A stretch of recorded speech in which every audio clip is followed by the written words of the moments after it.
ஒரு மனுஷனுக்கு பல ஜென்மங்கள் இருக்கு அப்படின்ற மாதிரிலாம் சொல்லுவாங்கல்ல, அதுலலாம் உங்களுக்கு நம்பிக்கை இருக்கா?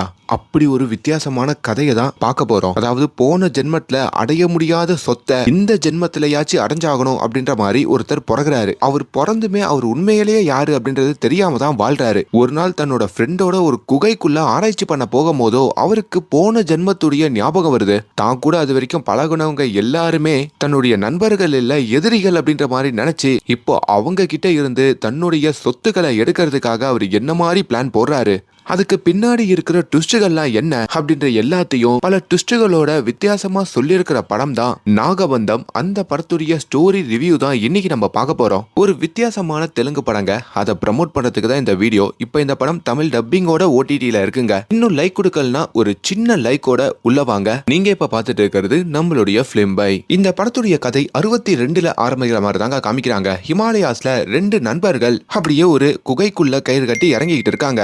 அதுல டெஸ்லா அப்படின்ற மாதிரி ஒரு வெள்ளக்காரனோ அவனோட அலி அப்படின்ற மாதிரி ஒரு நண்பனோ போயிட்டு இருக்காங்க. அப்போ திடீர்னு அந்த டெஸ்லாவுடைய கயிறு அருந்து அந்த குகையில போயிட்டு ஒரு தண்ணியில விழுந்துடுறாங்க. அந்த அலியும் துடிச்சு போய் தான் நண்பனை வந்து காப்பாத்துறான். என்னடா குகை உள்ள வந்து விழுந்துட்டோம், உண்மையாலே நம்ம தேடி வந்த பொக்கிஷம் இங்கதான் இருக்கா தெரியல, ஆனா ரொம்ப பயங்கரமா இருக்கிற அந்த குகை அப்படின்னு சொல்லி ரெண்டு பேரும் ஒவ்வொரு திசையில போயிட்டு அப்படியே டார்ச் எல்லாம் அடிச்சு பார்த்துட்டு இருக்காங்க. அப்பதான் அந்த குகைக்குள்ள நிறைய பாம்புகள் இருக்கிற மாதிரி காட்டுறாங்க. அது பாம்புகள் நிறைந்த ஒரு குகைங்க.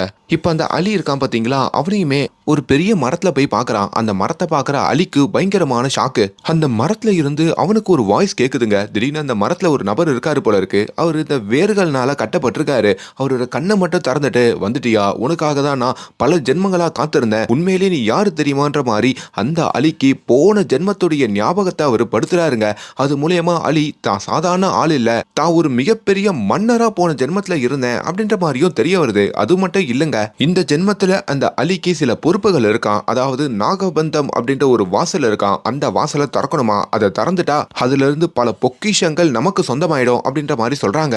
அதே மாதிரி ஒரு புத்தகம் இருக்கான். அந்த புத்தகத்துல பிரம்ம கமலம் அப்படின்ற மாதிரி ஒரு பொருளுடைய இடம் எங்க இருக்கு அப்படின்ற மாதிரி போட்டிருக்குமா. பிரம்ம கமலம்னா என்னன்னா, நான் ஒரு வாசல் சொன்னேன் பாத்தீங்களா, அந்த வாசலுடைய சாவி தான் அது. அந்த டீட்டெயில் எங்க இருக்கு அப்படின்றது ஒரு புக்ல இருக்கான். அந்த புக்கு இந்த குகையில தான் எங்கேயோ இருக்கு. அதை ஃபர்ஸ்ட் நீ கண்டுபிடிக்கணும். அதுக்கப்புறம் அதை பார்த்துட்டு சாவியை போய் நீ வாங்கணும். அதை வச்சு நாகபந்தம் அப்படின்ற அந்த வாசலை திறக்கணும் அப்படின்ற மாதிரியும் அவர் சொல்றாரு. இதுல நீ எதனா ஒண்ணு பண்ணா கூட என்னை இந்த சாபத்துல இருந்து நான் விடுவிச்சுப்பேன் அப்படின்ற மாதிரியும் அவர் சொல்ல, அது வரைக்கும் ரொம்ப நல்லவனா இருந்த அந்த அலி இப்ப வில்லனா மாறுறாங்க. கட் பண்ணா இப்ப இந்த ஆர்கியாலஜி டிபார்ட்மெண்ட் இருக்கு பாத்தீங்களா, அதை காமிக்கிறாங்க. 62லங்க. இந்த ஸ்டூடெண்ட்ஸ்லாம் அங்க ஒரு சின்ன எக்ஸிபிஷன் மாதிரி வந்திருக்காங்க போல. அவங்க கிட்டேயும் எப்படி ஆர்கியாலஜியில் வேலை பார்ப்பாங்க அப்படின்ற மாதிரி அங்கே இருக்கிறவர் விலக்கி சொல்லிக்கிட்டு இருக்க.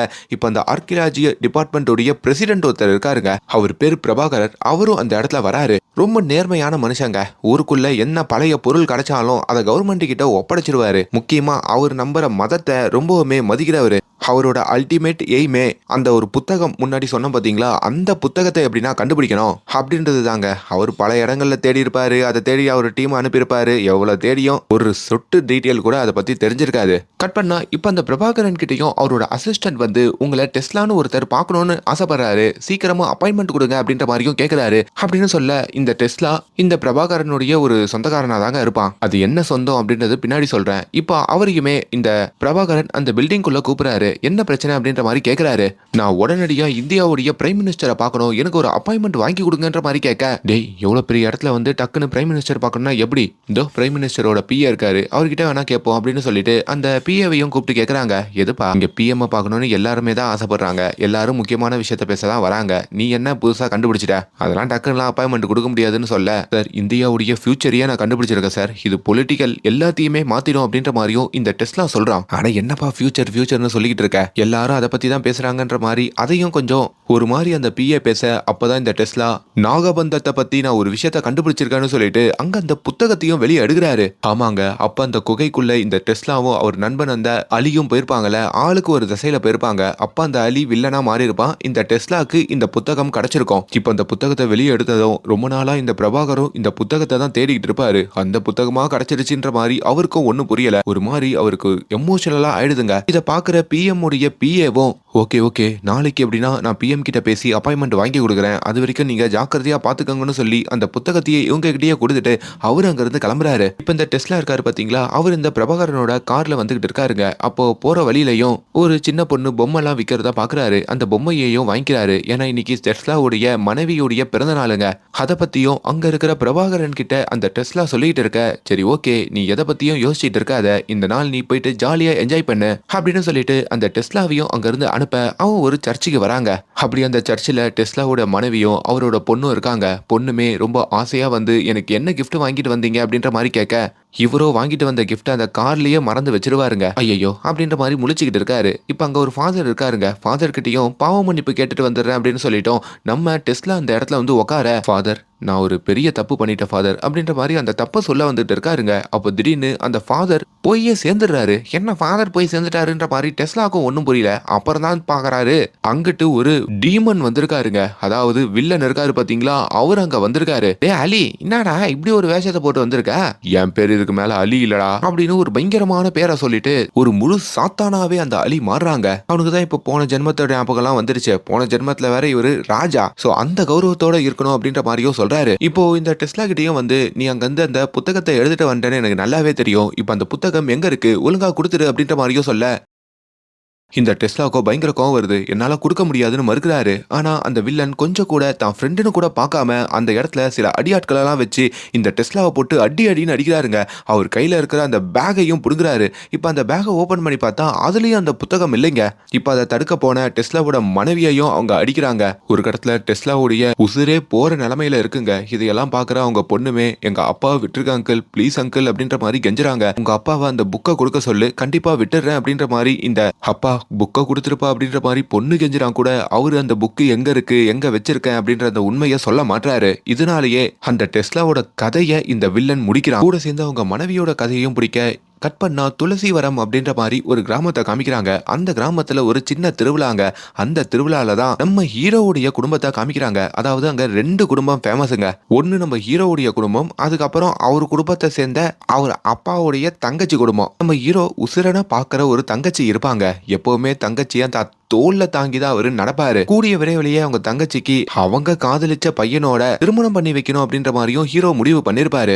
இப்ப அந்த திருமணம் நல்லபடியா நடக்கணும்னு சொல்லிதான் அவரு சாமி கிட்ட வேண்டிக்க வருவாருங்க. அதே வேலையில ஹீரோவுடைய மாமா இருக்காரு பாத்தீங்களா, அதான் பகைன்னு சொன்னனே, அவங்க என்ன எதிர்பார்ப்பாங்கன்னா அந்த மாமாவுக்கு ஒரு பையன் ஒரு பொண்ணு இருப்பாங்க. அந்த பொண்ணு நம்ம ஹீரோவை காதலிப்பாங்க, பையனும் ஹீரோவுடைய தங்கச்சியை காதலிப்பாங்க. சோ தான் பையனுக்கு ஹீரோவுடைய தங்கச்சியை கட்டி வைக்கணும்ன்ற மாதிரி நினைப்பாங்க. ஆனா ஹீரோவுடைய தங்கச்சிக்கு வேற ஒரு பையன் மேல காதல் இருக்கிறதுனால அந்த திருமணத்துக்கு ஒத்துக்க மாட்டாங்க. அதனால அந்த திருவிழாலேயே இந்த 2 குடும்பத்துக்கு நடுவுல கைகலப்பு ஆகுது. முக்கியமா ஹீரோ அனாதை அப்படின்றதுனாலையும் அவரை தத்தெடுத்து தான் வளர்க்குறாங்க அப்படின்றதுனாலையும் அவரை ரொம்ப சிறுமைப்படுத்தி தான் அங்க இருக்கிறவங்க எல்லாம் பேசுவாங்க. அதுவும் ஹீரோவுடைய மாமி இருக்காங்க பாத்தீங்களா, அவங்க ரொம்ப மோசங்க. அவங்க ஹீரோவை சுத்தமா துளி அளவு கூட மதிக்க மாட்டாங்க. இப்படி ஹீரோவை ஒரு மாதிரி குத்தி காமிச்சு சொந்தக்காரங்களாம் பேசுறது அவருக்கு ஒரு மாதிரி ஆயிடுங்க. எப்ப இந்த சொந்தக்காரங்க வீட்டுக்கு வந்தாலும் வெளியே பார்த்தாலும் இவரு இந்த ஆத்தங்கரையோர உட்காந்து குடிக்க ஆரம்பிச்சிருவாரு.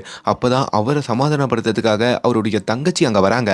அவங்க காதலனோட தான் வந்திருக்காங்க. அண்ணா நீ சாப்பிட்டுருப்பியோ இல்லையோ இந்த சாப்பாடை சாப்பிடணும் அப்படின்ற மாதிரி அந்த சாப்பாடெல்லாம் ஊட்டி விட, என்னதான் ஹீரோக்குள்ள 1000 வழிகள் இருந்தாலும் தான் தங்கச்சி பாசமா பேசுறது அப்படின்ற பார்க்கும் போது அவருக்கு ஒரு மாதிரி ஆயிடுங்க. உலகத்திலேயே அவருக்கு பிடிச்சது அவர் தங்கச்சி மட்டும்தான். இப்போ இன்னொரு பக்கம் இந்த மாமா வீட்டுல வந்து வேற இப்போ அசிங்கப்பட்டு சண்டை போட்டு போயிட்டாங்கல்ல, அவங்களையாச்சும் சமாதானப்படுத்தணும். ஏன்னா அவங்க மாமாவுடைய பொண்ணை தான் ஹீரோவும் லவ் பண்ணுவாரு. அப்படி சமாதானப்படுத்துறதுக்காக அங்க வீட்டு படியேறி ஹீரோ வராரு. ஹீரோவை பார்த்ததும் அவங்க மாமிக்கும் கோவம் வருதுங்க. அவங்க மாமிக்கு வேற ஒரு தம்பி இருப்பாரு. அந்த தம்பி வேற, அக்கா இவன் என்னக்கா நம்ம வீட்டு வாசலை மிதிச்சிருக்கான், அதுவும் மாமா கிட்ட பக்கத்துல உட்காந்து சகஜமா பேசுறான், மாமாவும் எதுவும் சொல்லாம கேட்டுட்டு இருக்காரு. அவருக்கு அவங்க சிஸ்டர் மேல இருக்கிற பாசம் அதான் இவன் மேலேயும் காட்டுறாருன்ற மாதிரி ரொம்ப நக்கல் பண்ணி பேசுறாங்க. ஹீரோவும் தான் தங்கச்சி வேற ஒரு பையனை காதலிச்சிட்டு இருக்கா, அந்த காதலை பிரிச்சுட்டு எப்படின்னா உங்க பையனுக்கு கட்டி வைக்கிறது, நீ யோசிச்சு முடிவெடுமாமா, குடும்பத்துக்குள்ள சண்டை வேண்டாம், உன் காலில் கூட விழறேன் அப்படின்ற மாதிரி காலெல்லாம் தொட்டு பேசுறாருங்க. அது அவங்களுக்கு ஒரு மாதிரி எமோஷனல் ஆயிடுது. பட் இருந்தாலும் அந்த மாமாவுடைய மகன் இருக்காரு பாத்தீங்களா, அதான் ஹீரோ தங்கச்சியை லவ் பண்ணவர். அவர் ஹீரோவை வந்து எட்டி உதச்சிட்டு டே வெளியே படா, அந்தத்துக்குள்ள திருமணம் பண்ணி கொடுக்காம ஏதோ வேற ஜாதி பையனுக்கு உன் தங்கச்சியை கொடுக்குறல, நீ எல்லாம் பேசலாமான்னு சொல்லிட்டோம் நக்கல் பண்ண ஹீரோ அந்த பையனை அடிக்கிற மாதிரி போயிடுறாங்க. ஆனா அவங்க மாமி ஒரு மாதிரி பாக்குறாங்களா, இவரு கோவத்தெல்லாம் அடக்கிக்கிட்டு மறுபடியும் அவமானத்தோட அந்த வீட்டுல இருந்து வெளியே வராரு. இந்த சோகத்தோட ராத்திரி நம்ம ஹீரோ தூங்கிக்கிட்டே இருக்கும் போதோ அங்க நிறைய பாம்புகள் நம்ம ஹீரோ மேல ஏறுற மாதிரி அவருக்கு ஒரு சின்ன கனவு வருதுங்க. டக்குன்னு அந்த கனவுல இருந்து முழிச்சுக்கிறாரு. சின்ன வயசுல இருந்தே அவருக்கு இந்த மாதிரி பாம்புகளோட கனவுகள் வந்துகிட்டே இருக்கும். இப்ப பக்கத்து ஊர்ல ஒரு மிகப்பெரிய பெருமாள் கோயில் இருக்கு. அதாவது ஸ்ரீரங்கபுரம் அப்படின்ற மாதிரி ஒரு ஊரு. அந்த ஊர்ல சாரி அப்படின்ற மாதிரி ஒருத்தர் இருக்காருங்க.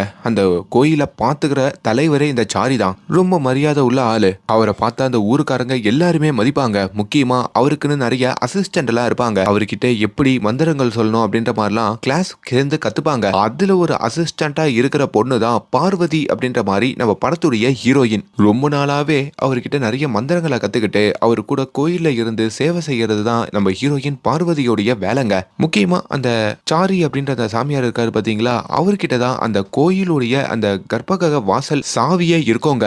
அந்த கோயிலை யார் வேணாலும் திறந்துடலாம். ஆனா கோயிலுடைய உள்புறத்தை திறக்கிறதுக்கான சீக்ரெட் இவருக்கு மட்டும் தான் தெரியும். சாவியை நீங்க எடுத்துட்டு போய் திறந்தா கூட அந்த உள்புறத்தை மத்தவங்களால திறக்க முடியாது. இந்த சாரியால மட்டும் தான் முடியும். இதுல இன்னொரு விஷயம் என்னன்னா, அப்படி அந்த கோயிலுடைய உள்புறத்தை தான் ஒரு மிகப்பெரிய ரகசியம் அடங்கி இருக்கு.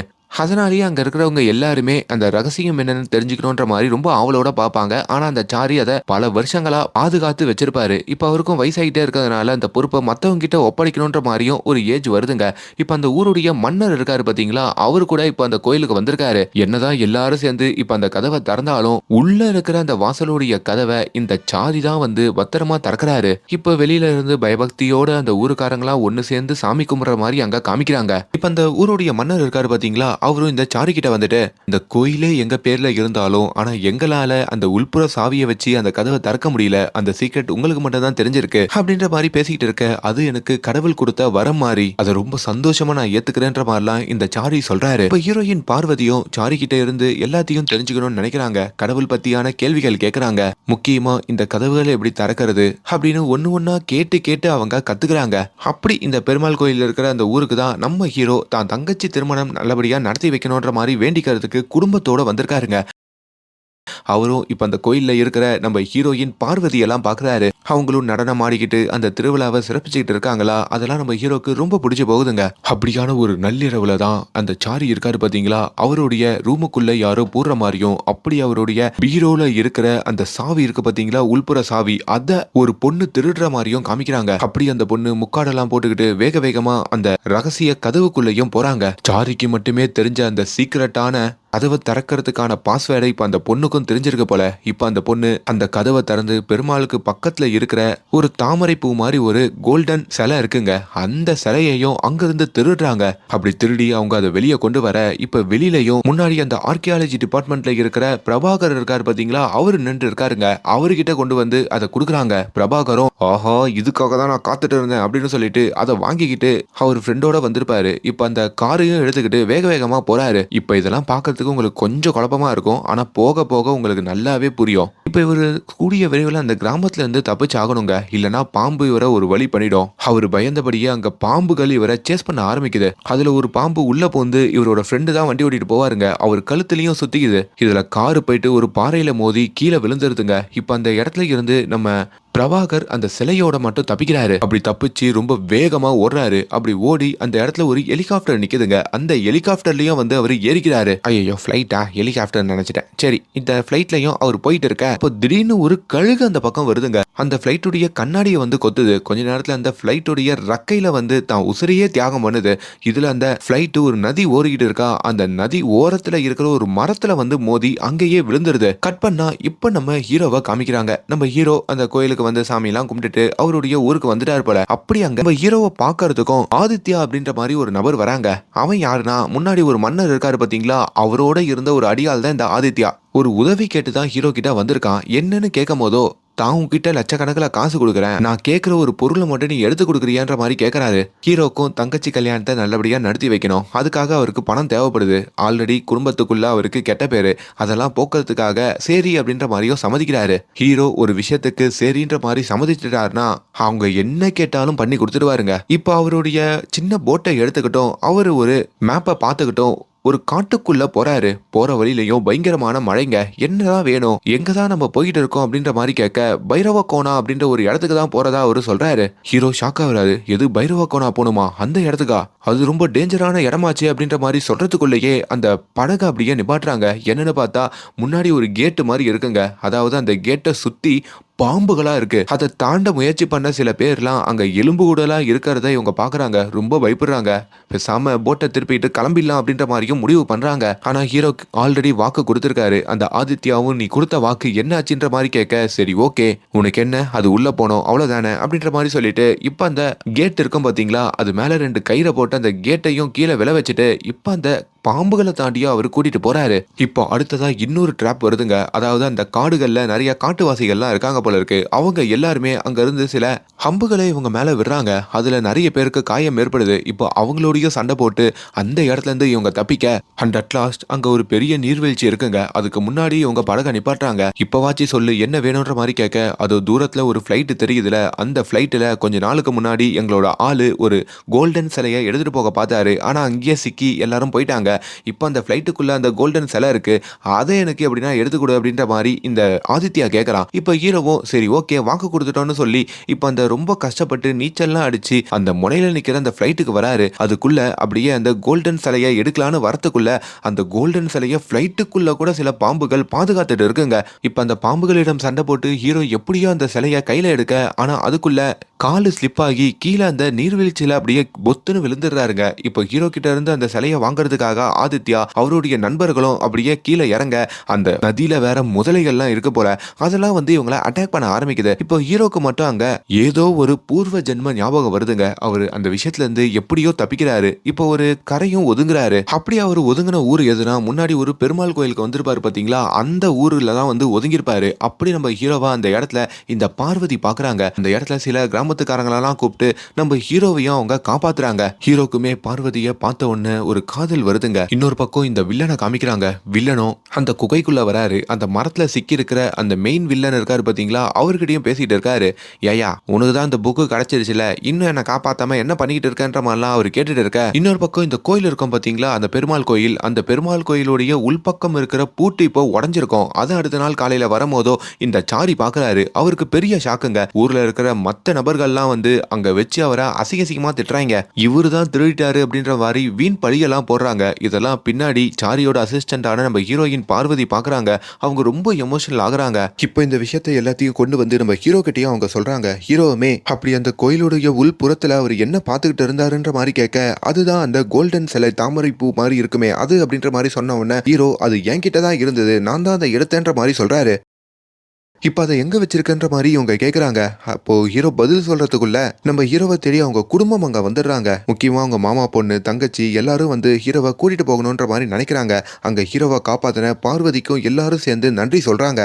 இப்போ கட் பண்ணா நம்ம ஹீரோ இருக்காரு பாத்தீங்களா, அவருடைய தங்கச்சியோடைய திருமணங்க. ரொம்ப நல்லபடியா அந்த திருமணம் நடந்துகிட்டு இருக்கு. அப்ப அந்த திருமணத்துல திடீர்னு அந்த வில்லன் இருக்காரு பாத்தீங்களா அலி, அவரு பூந்துடுறாரு. அங்கிட்டே ஒரு துப்பாக்கியை வச்சு நம்ம ஹீரோ தங்கச்சி காதலிச்ச அந்த காதலனை போட்டு தள்ளுறாரு. அடுத்ததா ஹீரோவுடைய சொந்தக்காரங்க, அவங்க மாமா, ஹீரோவுடைய அம்மா அப்படின்னு ஒவ்வொருத்தரா போட்டு தள்ளுறாரு. இப்ப ஹீரோ கிட்ட ஒழுங்கு மரியாதையா அந்த தாமரை பூ சிலையை எங்க கிட்ட கொடுத்துரு, இல்லனா நீ உசுரா நினைச்ச உன் தங்கச்சியோட கதையையும் முடிச்சிருவேன்ற மாதிரி சொல்ல ஹீரோ அப்பையும் கொடுக்க மாட்டேன்ற மாதிரி மறுக்கிறாருங்க. இப்போ ஹீரோவுடைய கண்ணு முன்னாடியே ஹீரோ தங்கச்சியோட கதையையும் அவங்க முடிக்க, இப்போ ஹீரோக்குன்னு சொந்தனும் சொல்லிக்கிறதுக்கு யாருமே இல்லைங்க. எல்லாருமே அங்க பிணங்களா மாறுறாங்க. இப்போ அட்லீஸ்ட் நம்ம ஹீரோ பார்வதி அப்படின்ற மாதிரி ஹீரோயினோட பழகுவார்ல, அவளாச்சும் ஹெல்ப் பண்ணுவான்னு பார்த்தா அவ நம்ம ஹீரோ கிட்ட இருக்கிற அந்த தாமரை பூ சிலை எங்க இருக்குன்ற மாதிரி தெரிஞ்சுக்கிட்டா போல. இப்ப அந்த சிலைய அங்க இருந்து எடுத்துட்டு போயிட்டு அந்த மெயின் வில்லனான அலி கிட்ட கொண்டு போய் கொடுக்குறாங்க. அப்பதான் தெரியுது இந்த ஹீரோயின் பார்வதியே இந்த வில்லனுடைய ஆளுதான் அப்படின்ற மாதிரி. ஹீரோ கூட அவருக்கு பழகினதே அந்த தாமரை பூ சிலைக்காக தான். அதுவும் வில்லனுடைய கூட்டத்துல இன்னொரு நபரும் இருக்காருங்க. அது யாருன்னு பார்த்தா அந்த ஆர்கியாலஜி டிபார்ட்மெண்ட்ல இருக்கிற அந்த பிரபாகர். இவங்க 3 பேரு கூட்டு சேர்ந்துக்கிட்டு தான் இந்த மிகப்பெரிய புதையலை தேடிட்டு இருக்காங்க போல. இதையெல்லாம் ஹீரோவும் பாக்குறாரு. இப்படி அநியாயமா என் குடும்பத்தையே காலி பண்ணிட்டு இந்த 3 பேரும் அந்த சிலையை எடுத்துட்டு போயிட்டாங்களேன்ற மாதிரியும் நினைக்கிறாரு. எப்படின்னா அந்த சிலையை அவங்க கிட்ட இருந்து மீட் ஆகணும், இல்லனா இது வரைக்கும் கட்டி காத்த எல்லாமே போயிடும்ன்ற மாதிரியும் ஹீரோ நம்புறாரு. ஹீரோ அவரோட குடும்பத்துடைய இழப்பையும் தங்கச்சி அம்மாவுடைய இழப்பையும் தாங்க முடியலைங்க. தான் சின்ன வயசுல நினைச்சு பார்த்து அங்க அழுதுகிட்டு இருக்க அவரால் மீள முடியாத துயரத்துல இருக்கும் போது தான் அங்க ஒரு சாமியார் வராரு. அவருமே ஹீரோ கிட்ட நீ கடவுள் அனுப்புன தூதுவன் மாதிரி இந்த உலகத்தோடைய மிகப்பெரிய ஆபத்துல இருந்து எல்லாரையும் காப்பாத்த போற. ஒரு மனுஷனுடைய பிறப்பு தான் பெருசா பார்க்கணுமே தவிர அவனுடைய முடிவை பெருசா பார்க்க கூடாது. அதான் பிறக்கும் போதோ 10 மாசம் பிறக்கிற ஒரு உயிர் போகும் போதோ ஒரு நொடியில போயிடும். நீ அதை பத்தி கவலைப்படாம மீதி இருக்கிற உசுரை எப்படின்னா காப்பாத்தணும்னு நினைச்சுக்கோ. அந்த தாமரை பூ சிலை அந்த குடுறர்கிட்ட போச்சுன்னா அவங்க இந்த உலகத்தையே வாழ முடியும். சோ அத நீ போய் தடுத்து நிப்பாட்டு அப்படின்ற மாதிரியும் சொல்றாரு. இப்ப ஹீரோக்கு ஒரு சிந்தனை வருதுங்க. அதாவது பக்கத்து ஊர்ல ஒரு ராஜா இருந்திருப்பாரு பாத்தீங்களா, அந்த ராஜா தான் ஆதித்யா அப்படின்ற ஒரு நபர் அந்த ராஜா கிட்ட இருந்து ஹெல்ப் கேட்டிருப்பார்ல. அப்ப அவனை பிடிச்சா நம்ம எல்லாத்தையும் தெரிஞ்சுக்கலான்ற மாதிரி நினைக்கிறாரு. இப்ப அந்த ராஜாவுடைய அரண்மனைக்கு போய் பார்த்தா அந்த ராஜா போயிட்டாரு போல. இப்ப அவரோட தம்பி கிட்ட ஹீரோ இந்த உண்மைகளை பத்தி கேட்கிறாரு. அப்பதான் அங்க பல விதமான ட்விஸ்டுகளை அங்க சொல்றாங்க. கொஞ்ச நாளுக்கு முன்னாடி எங்களோட அரண்மனைக்கு ஒரு 3 பேர் வந்தாங்கன்ற மாதிரி ஆரம்பிக்க, அந்த 3 பேர் யாருன்னா இந்த வில்லன், அதுக்கப்புறம் அந்த பிரபாகர், அதுக்கப்புறம் நம்ம ஹீரோயின் பார்வதி 3 பேர் நாங்க ஒரு பிளான் போட்டிருக்கோம். அந்த பிளானின் படி இந்த கோயில்ல இருக்கிற அந்த சாரியோடைய அசிஸ்டண்டா இந்த பார்வதியை நீங்க ரெக்கமெண்ட் பண்ணி சேர்த்து விடணும். அந்த சாரியோட நம்பிக்கை முழுசா பார்வதி கிட்ட வர மாதிரி பாத்துக்கணும் அப்படின்ற மாதிரி கேட்டாங்க. அதை நம்பிதான் நாங்க பார்வதியை சேர்த்து விட்டோம். அதுக்கப்புறம் தான் அந்த பார்வதி இந்த சாரியோடைய சீக்ரெட் எல்லாம் தெரிஞ்சுக்கிட்டு அந்த கோயிலுக்குள்ள இருக்கிற அந்த லோட்டஸ் சிலைய அங்கிருந்து திருடி வெளியே கொண்டு அந்த பிரபாகரன் கிட்ட கொடுத்துருக்கா. பிரபாகரன் ஓவர வழியில பிளைட்டை கொண்டு போயிட்டு ஆத்துல விட்டுருக்கான். அதுக்கப்புறம் அந்த சிலை உங்ககிட்ட வந்திருக்கு. அதுக்கப்புறம் எவ்வளவு விஷயம் நடந்திருக்கு, உங்களுக்கு எதனா உண்மை தெரியணும்னா பார்வதியை போய் கேளுங்க, அவதான் எல்லாத்தையும் பண்ணது அப்படின்ற மாதிரியும் சொல்ல ஹீரோக்கு பயங்கர கோவம் வருது. இப்ப அந்த பார்வதியையும் அவர் தேடிக்கிட்டு இருக்காரு. அப்பதான் அதே ஊருக்குள்ள பார்வதி கார்ல இறங்குறாங்க. அவங்கள நம்ம ஹீரோவும் ஃபாலோ பண்ணிக்கிட்டே போறாரு. நேரா அந்த பார்வதி அந்த சாரி அப்படின்ற அந்த சாமியார் இருக்காரு பாத்தீங்களா, அவரோட காலில் சாரின்னு கேட்கறாங்க. என்னம்மா சாரி கிட்டேயே சாரி கேட்கற, என்னம்மா பண்ண அப்படின்ற மாதிரி கேட்க, இப்போ உங்களுக்கு அவமானத்தை எல்லாத்துக்கும் நான் தான் காரணம் சாமி. நான் தான் உங்ககிட்ட இருக்கிற அந்த சாவியை திருடி இந்த கதவை திறந்து அதுக்குள்ள இருக்கிற அந்த லோட்டஸ் சிலையை எடுத்துறேன், என்ன மன்னிச்சிருங்கன்னு சொல்ல, ஏமா இப்படி பண்ண, எதுக்கு இப்படி பண்ணன்ற மாதிரி கேட்கும் போது தான் இந்த ஹீரோயின் அவங்க பக்கத்துல இருக்கிற ஒரு கதையை சொல்றாங்க. இப்போ உங்க எல்லாருக்கும் அந்த குழப்பங்கள்லாம் நீங்கிடும். ஓப்பனிங்ல டெஸ்லா அப்படின்ற ஒரு வெள்ளக்காரர் இருப்பான் பாத்தீங்களா, அவன் உண்மையிலேயே யாருன்னா நம்ம ஹீரோயினுடைய அக்காவை தான் லவ் பண்ணி கல்யாணம் பண்ணிருப்பான். ஆனா அந்த லவ் மேரேஜை ஹீரோயினுடைய அப்பாவான இந்த பிரபாகரனுக்கு சுத்தமா பிடிச்சிருக்காதுங்க. ஆமாங்க, பிரபாகரன் தான் ஹீரோயினோட அப்பா. அவரு தான் பொண்ணையும் டெஸ்லாவையும் அக்செப்ட் பண்ணிக்காம அந்த வீட்டை விட்டு அனுப்பியிருப்பாரு. அதுக்கப்புறம் 2 பேரும் தனி கொடுத்தனம் இருந்து ஒரு பொண்ணை பெற்றிருப்பாங்க. அந்த பொண்ணு பிறந்ததுக்கு அப்புறம் இந்த பிரபாகரனுடைய கோவம்லாம் நீங்கி டெஸ்லாவை தான் மாப்பிள்ளையாவையும் தான் பொண்ணை மறுபடியும் தான் பொண்ணாவும் ஏத்துப்பாரு. இருந்தாலும் அவங்க மாப்பிள்ளை மேல அவருக்கு ஒரு சின்ன வெஞ்சன்ஸ் இருக்குங்க. அப்பதான் இந்த நாகபந்தம் பத்தியான சீக்கிரட்டை கண்டுபிடிக்கிற அந்த டாஸ்க் அவர்கிட்ட கொடுத்திருப்பாரு. ஆனா அவரு எதிர்பார்க்காத வண்ணம் அந்த புக்கை கண்டுபிடிச்சு அவங்க மாப்பிள்ளை கையில கொடுக்க அது இவருக்கு பெரிய அதிர்ச்சியா இருந்திருக்கும். அதே மாதிரி இந்த வில்லன் தான் பார்த்தீங்களா, அவனும் சேஞ்ச் ஆனதுக்கப்புறம் தான் மாப்பிள்ளை அவங்க பொண்ணுக்காக வாங்கின பொம்மையை கார்லேயே விட்டு போயிருப்பார்ல, அந்த பொம்மையை சர்ச்சில் எடுத்துகிட்டு கொடுக்கலான்னு வந்திருப்பாரு. அங்கிட்டு பார்த்தா தான் மாப்பிள்ளையையும் அந்த வில்லன் போட்டு தள்ளியிருப்பான், பொண்ணையும் போட்டு தள்ளியிருப்பான். இப்போ பேட்டியோடைய உசுரை காப்பாற்றணும்னா இவருக்கு ஒரே ஒரு வழிதாங்க இருந்திருக்கு. அந்த புக்கை எப்படின்னா இந்த வில்லன் கிட்ட அவர் ஒப்படைச்சாகணும். அப்படி அவர் கேட்டபடியே அந்த புக்கையும் வில்லன் கிட்ட ஒப்படைக்கிறாரு. அப்படி அந்த புக்கில் போட்டிருக்கிறபடி அந்த நாகபந்தம் அப்படின்ற கதவை திறக்கிறதுக்கான சாவி எங்க இருக்குன்னு பார்க்கும்போது அது இந்த கோயில்ல இருக்குன்ற மாதிரி கண்டுபிடிக்கிறாங்க. அப்படி கண்டுபிடிச்சதுக்கு அப்புறம் தான் இவங்க எல்லாரும் சேர்ந்து பிளானை போட்டு அந்த கோயிலுக்கு நம்ம ஹீரோயினை அனுப்பி அதுக்கப்புறம் அந்த இடத்துல இருந்து திருட வச்சிருக்காங்க. இதுதான் நடந்ததாகவும் அங்க சொல்றாங்க. சந்தர்ப்ப சூழல்னால தான் நானும் எங்க அப்பாவும் அங்க ஹெல்ப் பண்ணோம். அப்படி ஹெல்ப் பண்ணலனா என்னோட அக்காவுடைய பொண்ணை அவங்க திருப்பி கொடுத்துருக்க மாட்டாங்க. இப்போ கூட எங்க அக்காவுடைய பொண்ணு அவங்க கிட்ட தான் இருக்கா அப்படின்ற மாதிரிலாம் இப்ப ஹீரோயின் சொல்லி அழுகுறாங்க. இதையெல்லாம் ஓரமா இருந்து கேட்கிற நம்ம ஹீரோவுமே அப்ப பார்வதியும் ஒரு டிராப்ல தான் மாட்டிருக்கா போல, அப்ப அவளும் அப்பாவிதான், சரி ஓகேன்னு சொல்லிட்டு அந்த இடத்துக்கு வராரு. இப்போ அந்த சாரி கிட்டையும் நான் இந்த உலகத்தை காப்பாத்துறேன், அந்த சாவியை மறுபடியும் இந்த கோயிலுக்கே கொண்டு வரேன் அப்படின்ற மாதிரி சொல்ல, இப்போ இந்த சாரியும் உள்ள போயிட்டு ஒரு ஓலைச்சுவடியை கொண்டு கொடுக்குறாருங்க. இந்த ஓலைச்சுவடி உங்ககிட்ட இருந்தாலும் அந்த சாவி உங்ககிட்ட இருக்கிற மாதிரி தான், இந்த சாவி இருக்கிற இடத்துக்கு இந்த ஓலைச்சுவடி கூட்டு போகும் அப்படின்ற மாதிரி சொல்ல, கட் பண்ணா இப்போ அந்த சாவியை இந்த வில்லன் இருக்கான் பார்த்தீங்களா, அவன் கொண்டு வந்துடுறாங்க. இந்த மரத்துடைய வேர்கள்லாம் சுற்றி ரொம்ப வருஷமா ஒரு மெயின் வில்லன், அதாவது ஒரு அரக்கன் ஒரு இடத்துல இருப்பான்னு சொன்ன பார்த்தீங்களா, அந்த இடத்துக்கும் அந்த சாவியை காமிக்கிறான். அது மூலயமா அந்த அரக்கனுக்கும் பவர் அவரு ரொம்ப நாளுக்கு அப்புறம் இப்போ பூமியிலையும் உசுரோட திரும்புறாரு. அவ்வளவுதான். இப்போ நல்லா பௌர்ணமி அன்னைக்கு நம்ம நேரா இப்போ அந்த நாகபந்தமுடைய கதவு பக்கத்துலயும் அவங்க போக அதை எல்லாத்தையுமே அங்க அந்த பிரபாகரனும் பார்த்துட்டு இருக்காருங்க. பிரபாகரனுக்கு என்னன்னா அவங்க பேத்தி கிடைச்சிருந்தாலும் அவரு இந்த கதவை திறக்கக்கூடாது அப்படின்ற மாதிரி நினைக்கிறாரு. ஏன்னா அது திறக்கிறது மூலயமா உலகத்துக்கே ஆபத்து இருக்கு, உள்ள நிறைய பொக்கிஷங்கள் இருந்தாலும் சில பவர்ஸும் இருக்கு, அதெல்லாம் திறக்காம பாத்துக்கிறது தான் நல்லதுன்ற மாதிரி நினைக்கிறாரு. ஆனா அவரால் அதை திறக்க முடியலைங்க. இதில் எல்லாத்துல இருந்து நம்மளை காப்பாத்தனா ஒருத்தரால மட்டும் தான் முடியும், அது அந்த சிவனால தான் அப்படின்ற மாதிரியும் சொல்ல, அப்ப அந்த இடத்துக்கு நம்ம ஹீரோ வராருங்க. அதாவது சிவனாவே அவதாரம் எடுத்து நம்ம ஹீரோ வராரு. நம்ம ஹீரோவை பார்த்ததும் அங்க அந்த பொண்ணு இருக்காங்கல்ல, அதாவது பிரபாகரனுடைய பேத்தி, அவங்களுக்கும் ஒரு ஞாபகம் வருது. அப்பதான் பூர்வ ஜென்மத்துல இந்த வில்லன் ஒரு பூர்வ ஜென்மத்துல ராஜாவா இருந்திருப்பாரு அப்படின்னு சொல்லி ஒரு கதை சொன்னோம் பாத்தீங்களா, அந்த ராஜாக்கு பூர்வ ஜென்மத்துல முடிவு கட்டினதே நம்ம ஹீரோவும் இந்த பிரபாகரனுடைய பேத்தியும் தாங்க. ஒரு 200 வருஷத்துக்கு முன்னாடி இந்த கதை போகுதுங்க. அப்படி 200 வருஷத்துக்கு முன்னாடி அங்க ஒரு கோயில்ல நிறைய மக்கள்லாம் ஒண்ணு சேர்ந்து பூஜை மேல பூஜை பண்ணிக்கிட்டு இருக்காங்க. மக்களோட ஒற்றுமை அங்க ஓங்குது. அதெல்லாம் பார்க்குற ஊருக்காரங்க ரொம்ப சந்தோஷப்படுறாங்க. அப்பதான் பக்கத்து நாட்டுல இருந்து ஒரு மன்னர் படையெடுத்து வராரு. அவர் இந்த ஊரையே அழிச்சிட்டு அங்க இருக்கிற செல்வங்கள் எல்லாம் கொள்ளையடிக்கணும்னு நினைக்கிறாரு. அப்படி பாரபட்சமே பார்க்காம எல்லாரையும் அவர் அடிச்சு போறாரு. அந்த மன்னர் யாருன்னா இப்ப நிகழ்காலத்துல வில்லனா இருக்கான் பாத்தீங்களா, அவனுடைய போன ஜென்மம் தாங்க. அதுவும் பல பெண்களை ரொம்ப மோசமான முறையிலெல்லாம் கெடுக்குறாங்க. அப்போ இந்த நாகபந்தத்தை திறக்கிற அந்த சாவியான தாமரப்பூவை அந்த மன்னர்கிட்ட கொடுக்க கூடாதுன்னு சொல்லிட்டு அந்த கோயிலுடைய பூசாரியும் அதை நம்ம குட்டி பொண்ணு இருக்காங்கல்ல, இந்த பிரபாகரனுடைய பேத்தி, அவர்கிட்ட கொடுத்து அங்கிருந்து ஓட சொல்றாங்க. நம்ம குட்டி பொண்ணு அந்த இடத்துல இருந்து ஓடிட்டு இருக்கும் போதோ வில்லன் கிட்ட மாற்ற மாதிரி போயிடுறாங்க. அப்ப அந்த இடத்துல இருந்து அந்த குட்டி பொண்ணை காப்பாத்த வந்தவர் தான் நம்ம ஹீரோ. நம்ம ஹீரோ யாருன்னா அவரு சிவனடியாருங்க. சிவனுக்காகவே பூசை பண்ணி பல வருஷங்களா காத்துட்டு இருக்கவரு இப்போ அவருக்குள்ள சிவனே வந்து இறங்குறாரு. அப்படி இறங்குறது மூலியமா அங்க மந்திரங்களை ஓதி அந்த வில்லன்களை அவர் அழிக்கிறாரு. அதோட முடிவுல தான் இப்போ நிகழ்காலத்துல இருந்த அந்த மெயின் வில்லனான அந்த மரத்துல கூட ஒருத்தர் மாட்டியிருப்பாரு. அவர் அந்த மரத்துல சிக்க வச்சதே நம்ம ஹீரோவுடைய பவர்னால் தான். இது எல்லாம் போன ஜென்மத்துல நடந்திருக்கும். அதனால போன ஜென்மத்துல இவங்க ஆசை நிறைவேறாமையே போயிருக்கும். இப்போ 300 வருஷம் கழிச்சு இந்த ஆசையை நிறைவேற்றலான்னு வரப்போ இப்பயும் நம்ம ஹீரோ அங்க வந்து நிக்கிறாருங்க. ஆனா இந்த வாட்டி அந்த சாவியை போட்டு அவங்க திறக்கவே செஞ்சிடறாங்க. கதவை திறந்ததும் எப்படி அவெஞ்சர்ஸ் படத்துல அந்த வானம் ஓப்பன் ஆகி ஒரு மாதிரி ஒரு எஃபெக்ட் கொடுக்குமே, அந்த மாதிரி ஒரு எஃபெக்ட் கொடுக்குது. ஆனா நம்ம ஹீரோ இதை தடுக்க முடியாம நிகழ்காலத்துல திணறாரு. அப்பதான் அவரோட உடம்புக்குள்ள மறுபடியும் சிவபெருமான் வராங்க. அந்த இடத்துலயோ ஹீரோக்குள்ள ஒரு வீரம் வருது. அந்த வீரத்தினால அங்க சூப்பர் பவர்ஸோட இருக்கிற அந்த வில்லனையும் அந்த மெயின் வில்லனையும் ஹீரோ கதையை முடிக்கிறாரு. எல்லாரையும் போட்டு தள்ளுறாரு. இப்ப அந்த பூமியையும் அவர் காப்பாத்துறாரு. அந்த பேத்தி இருக்காங்கல்ல, பிரபாகரன் பேத்தி, அவரையும் காப்பாத்துறாரு. இப்போ திறக்கப்பட்ட அந்த கதவையும் மூடுறாரு. அட்லாஸ்ட் அந்த சின்ன பொண்ணுமே அப்படி அந்த கதவுக்குள்ள என்னதான் இருக்கு அப்படின்ற மாதிரி கேட்க, அதுக்குள்ள சொல்ல முடியாத அளவுக்கு பல கதைகள் இருக்கு அப்படின்ற மாதிரி சொல்ல, இப்ப செகண்ட் பார்ட்டுக்கான ஒரு லீடை போட்டு இந்த கதையை முடிக்கிறாங்க. ஸோ இப்போ இந்த படம் OTTல தமிழ் டப்பிங்கோட அவைலபிளா இருக்குங்க. வாய்ப்பு இருந்தா பாருங்க. அண்ட் மேலும் இந்த மாதிரியான வீடியோஸை தொடர்ந்து பார்க்கறதுக்கு நம்ம சேனலை சப்ஸ்கிரைப் பண்ணுங்க. Thank you so much.